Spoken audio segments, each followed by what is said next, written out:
ఒకటి కార్డియాలజిస్ట్, గుండె మరియు హృదయనాళ వ్యవస్థలో ప్రత్యేకత కలిగి ఉంటారు.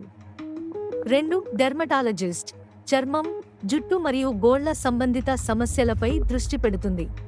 3 ఎండోక్రినాలజిస్ట్, హార్మోన్లు మరియు గ్రంథులతో సహా ఎండోక్రైన్ వ్యవస్థ యొక్క రుగ్మతలతో వ్యవహరిస్తుంది.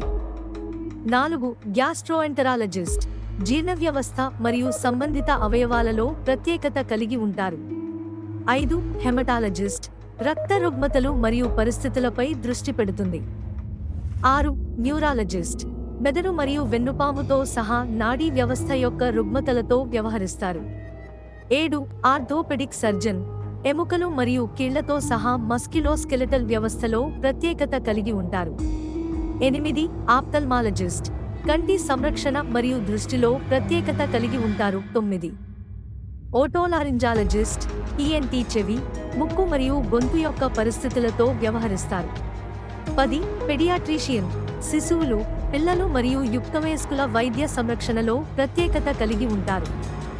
11 సైకియాట్రిస్ట్, మానసిక ఆరోగ్యం మరియు మానసిక రుగ్మతలపై దృష్టి సారిస్తారు. 12 పల్మోనాలజిస్ట్, శ్వాసకోశ సమస్యలు మరియు వ్యాధులలో నిపుణుడు.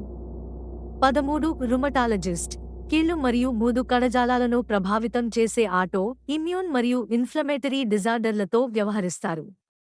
14 డెంటిస్ట్, దంతాలు, దవడలు మరియు నోటికి సంబంధించిన వ్యాధులు, గాయాలు మరియు వైకల్యాలను నివారించడం, రోగ నిర్ధారణ చేయడం మరియు చికిత్స చేయడంలో నైపుణ్యం మరియు లైసెన్స్ ఉన్న వ్యక్తి.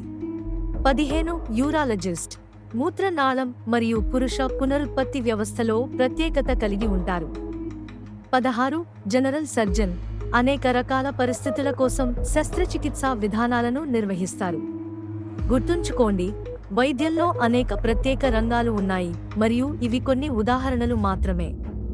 ప్రతి నిపుణుడు ఆరోగ్య సంరక్షణ యొక్క నిర్దిష్ట రంగాలపై దృష్టి పెట్టడానికి అదనపు శిక్షణ పొందుతారు.